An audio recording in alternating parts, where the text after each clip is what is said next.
That's total Magnus. How could Carlsen sacrifice 2 rooks 3 times? Carlsen was playing white here, and we've got the Caro-Kann Defense. By the way, his opponent is a Fedoseev, one of the top grandmasters in the world. These two already played 11 games so far, and although total score favors Carlsen, Fedoseev also got a couple of victories. Therefore, it's going to be an interesting match. Now white is trying to put pressure onto black's center, and black goes bishop b4, developing a bishop and pinning the knight. After the trade in the middle of the board, black recaptures now with a pawn, which is probably the most expected move, but with a queen, which is slightly unexpected. And actually, it's not the first time Fedoseev surprises Carlsen. I remember once in the after-game analysis, he also shocked Carlsen. He told him, you know, barbershops exist? Bonk. Although, at first it looks like the black queen is hanging, but it's not true because the knight is pinned, therefore the knight cannot move. Carlsen plays knight e2, bringing up reserves and preparing the spare knight so that he's going to play a3, and after the trade, he's going to recapture with another knight and finally hit the queen. Therefore, black decided to retreat the queen right away, and Carlsen still plays a3, challenging the bishop. The bishop retreats back to a5, maintaining this pin. Now the knight goes the other direction, knight g3, this time hitting the other bishop on the king side, and black goes knight e7, developing a knight and also providing additional support for the bishop so that if white captures it, black can recapture with a knight of his own and also move his knight to a better square. Therefore, Carlsen avoids that and goes bishop c4. And once again, with a 1-move delay, black a little bit defense, goes bishop g6, getting the bishop out of this attack, but Carlsen is relentless. He's pushing the pawn forward, chasing the bishop once again. It's actually a pretty standard idea in the Caro-Kann defense, but it still works. It's powerful. Black goes h6, providing this escape square, and Carlsen keeps pushing, the bishop retreats, and now Carlsen goes queen g4, taking aim at the pawn. It looks like a 1-move attack that black can defend against easily, but in reality it's not that simple, because what can you do? If black castles, which he didn't in the game, that would be a big blunder because if bishop takes h6, taking advantage of the pin, and black is destroyed right away. Therefore, black cannot do that. Sure, black could defend the pawn by going rook to g8 or king to f8, and in the game he did that move, but now the rook got stuck in the corner, the king is also somewhat centralized, and of course it remains to be annoying for black. To make it even more painful for black, who just lost the right to castle, Carlsen castles himself. Black continues with the knight development and then knight to e4, possibly getting ready to advance the knight forward to that outpost. Black retreats the bishop, covering that square. And although so far both sides play very meaningful moves, somehow you can see that black was pushed back entirely and now is just crawling on those last few ranks. Which reminds me of the other game that these two played against each other. At that game, Fedoseev was white, Carlsen was black, and in this position, Carlsen played a move king to f7.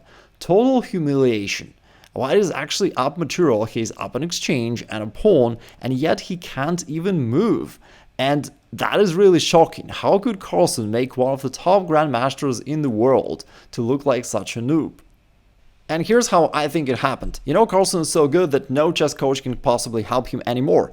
Therefore, he went creative and hired Khabib Nurmagomedov, and MMA lessons kicked in. He choked out his opponent twice. Let's come back to our game and we'll see how Carlsen flexed his chokehold skills. Here in this position it was Carlsen's turn to play and he went bishop a2. The idea is, if you think about this position from black's perspective, the only meaningful move to play would be knight b6, hitting the bishop and possibly rerouting the knight to d5, and therefore Carlsen wants to get the bishop out of danger in advance. Black instead played knight to f5, trying to do something on the king side, and after the trade, the queen is attacked, the queen retreats. Here black played queen to e7, which really reminds me of my conversations with my chess coach back in the day. He would tease me and say something like, Igor, maybe you need to hit the gym. And I'd be like, why? And he'd say, well, it looks like you don't have enough energy, like you've just dropped the piece right here, couldn't really make it through.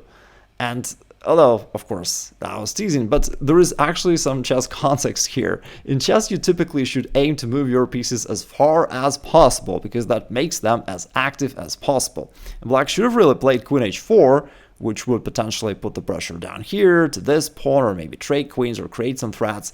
And queen e7 instead is just a passive move that indeed didn't make it through. And to make it even more painful for black, Carlsen once again showcases the mistake to black. Now he's kicking this bishop back and then goes queen g4 so that the black queen can never advance forward. Now from here, white is also ready to play f4, f5 and to launch that attack against the black king.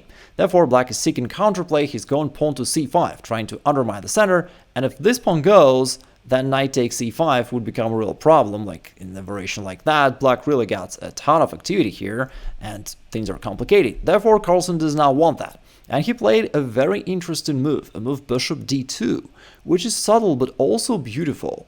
The idea is if black captures right here on d4, which he didn't in the game, that would allow bishop b4 pin. And although it's not losing right now, black can still cover, but overall this triple pin still looks very annoying for black, and indeed it's good for white. Therefore, black could not take there. And instead he played rook to d8, just putting the rook into play, hoping that it will play along this file down the line somewhere in the future. And Carlsen goes f4, locking the position in the middle of the board so that these pieces are totally dull, they can never come forward. Plus Carlsen potentially is ready to break open the position with pawn to f5 himself. Now black is kind of stuck, it's still hard to move. He goes knight b6, still makes a ton of sense, opens up this file for the rook and seemingly creates some threats. And a lot of us, frankly, in such position would mess up very quickly. Because, you know, if you take here, that would be a blunder, right? Black can take the pawn, take the bishop, and it falls apart for white.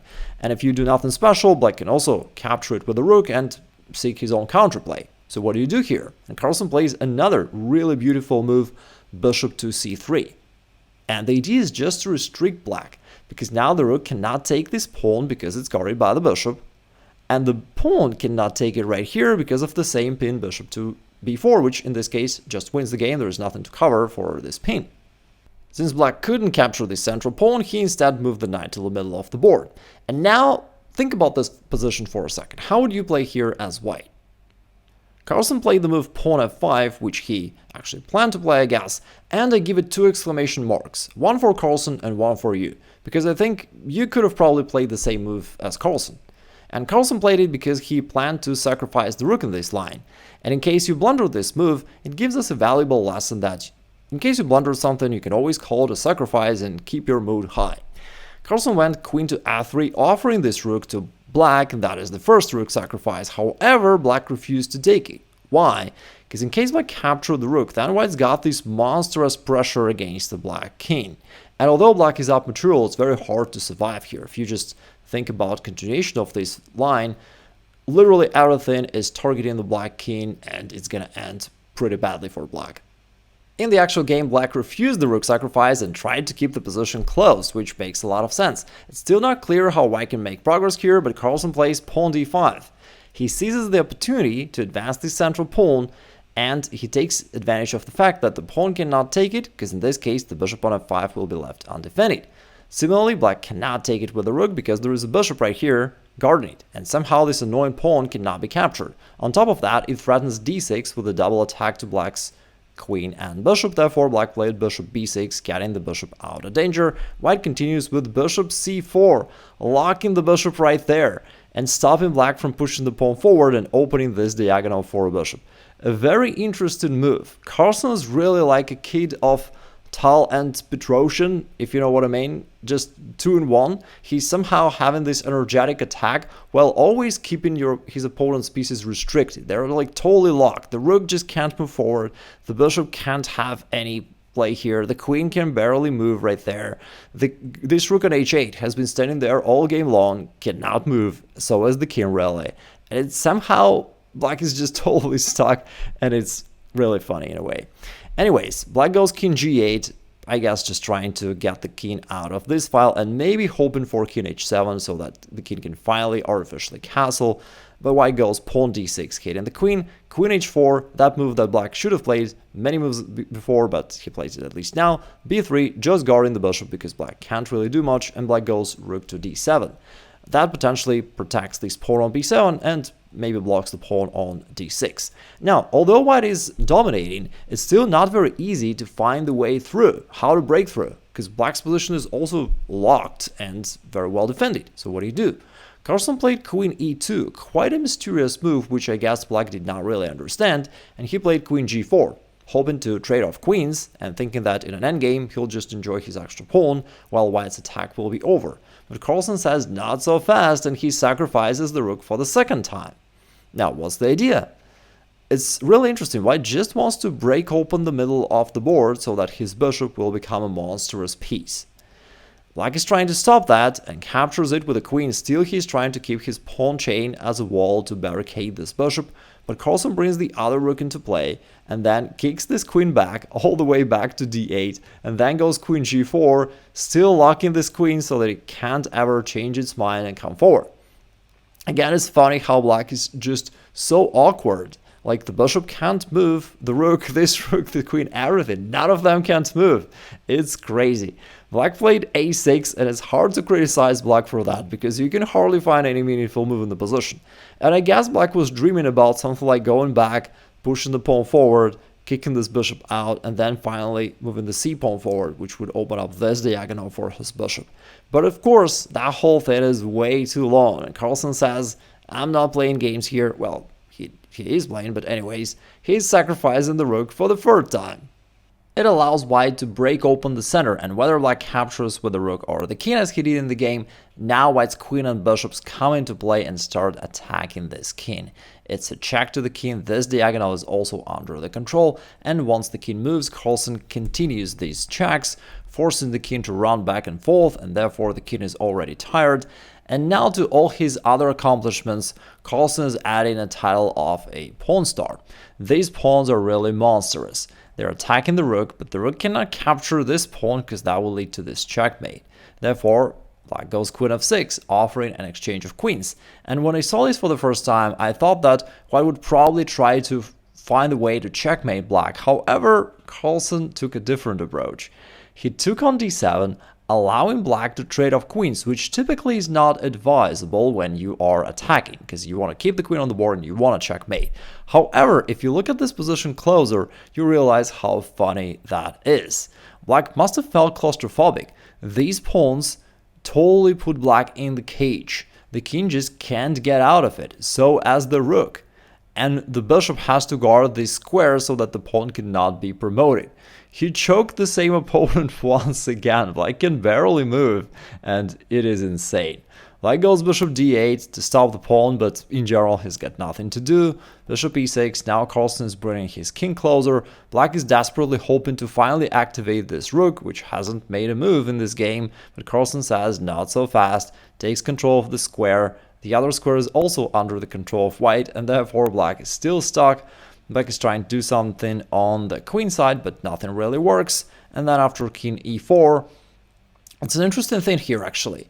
In top tournaments, you might have noticed that at the end of the game, if white won the game, the white player puts his king to e4, to the middle of the board. And here Carlsen sort of self-declares his own victory, and black indeed resigned. I mean, seriously, black has nothing to do. White's got many ways to win. He can run with his king there, or go something like king f5 and bishop g5, and then promote his pawn. Black is defenseless, and white's got many ways to win. And if you want to know how to crush everyone with the most aggressive opening for white, check out this video right here, and I'll wait for you on the other side.